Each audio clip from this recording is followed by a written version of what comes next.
ឯកឧត្តមទេពអស្នារិទ្ធប្រាប់សិស្សដែលប្រើប្រាស់បណ្ដាញសង្គម Facebook និង TikTok បើឃើញព័ត៌មានคล้ายៗសូមកុំចុច Like ឬចែកចាយបន្តឯកឧត្តមទេពអស្នារិទ្ធអនុរដ្ឋលេខាធិការនិងជាអ្នកនាំពាក្យក្រសួងព័ត៌មានបានអំពាវនាវដល់សិស្សានុសិស្សដែលប្រើប្រាស់បណ្ដាញសង្គម Facebook និង TikTok ប្រសិនបើជួបព័ត៌មានមិនពិតសូមកុំចែកចាយបន្តហើយត្រូវជួយណែនាំអ្នកជុំវិញខ្លួនត្រូវរួមគ្នាកាត់ផ្ដាច់ដោយបញ្ឈប់ការចែកចាយព័ត៌មានคล้ายៗថ្លែងក្នុងពិធីផ្សព្វផ្សាយការអនុវត្តនៅយុទ្ធនាការប្រយុទ្ធប្រឆាំងព័ត៌មានคล้ายៗជំហានទី2នៅវិទ្យាល័យសុកអានថ្នល់បំបែកនាព្រឹកថ្ងៃទី19ខែមិថុនាឆ្នាំ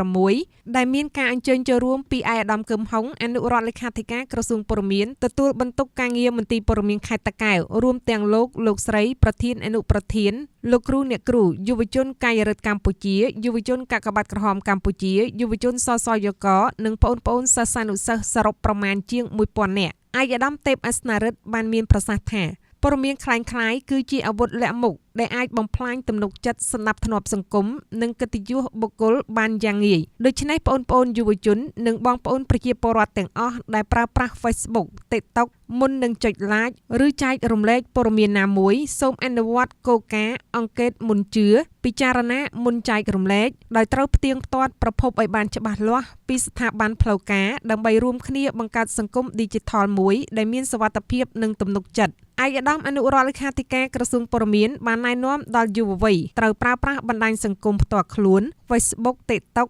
Telegram ដើម្បីចែករំលែកចំណេះដឹងការអប់រំនិងវប្បធម៌ល្អៗជំនួសឲ្យការចែកចាយព័ត៌មានដែលបង្កការរើសអើងការស្អប់ខ្ពើមជាមួយគ្នានេះឯកឧត្តមអ្នកនាំពាក្យក៏បានលើកទឹកចិត្តដល់យុវសិស្សត្រូវចាត់ទុកឧបករណ៍បច្ចេកវិទ្យាដូចជា Smartphone ជាកញ្ចក់ឆ្លុះការពិតនិងជាខែលសុវត្ថិភាពដើម្បីការពារសណ្ដាប់ធ្នាប់និងស្ថិរភាពសង្គមជាតិព្រោះថាសុវត្ថិភាពព្រមានក្នុងសហគមន៍គឺត្រូវចាប់ផ្ដើមចេញពីសិស្សម្នាក់ៗនិងពលរដ្ឋគ្រប់រូបគួរបញ្ជាក់ថាយុទ្ធនាការនិយាយថាទេចំពោះព័ត៌មានคล้ายៗជំហានទី2ក្រោមប្រធានបទពង្រឹងអក្ខរកម្មព័ត៌មាននិងប្រព័ន្ធផ្សព្វផ្សាយដើម្បីសុវត្ថិភាពព័ត៌មានត្រូវបានប្រកាសដាក់ឲ្យដំណើរការជាផ្លូវការកាលពីថ្ងៃទី18ខែឧសភាឆ្នាំ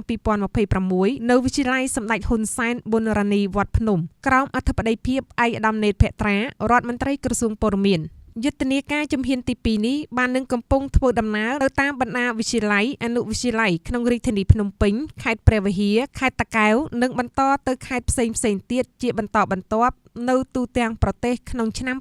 2026នេះ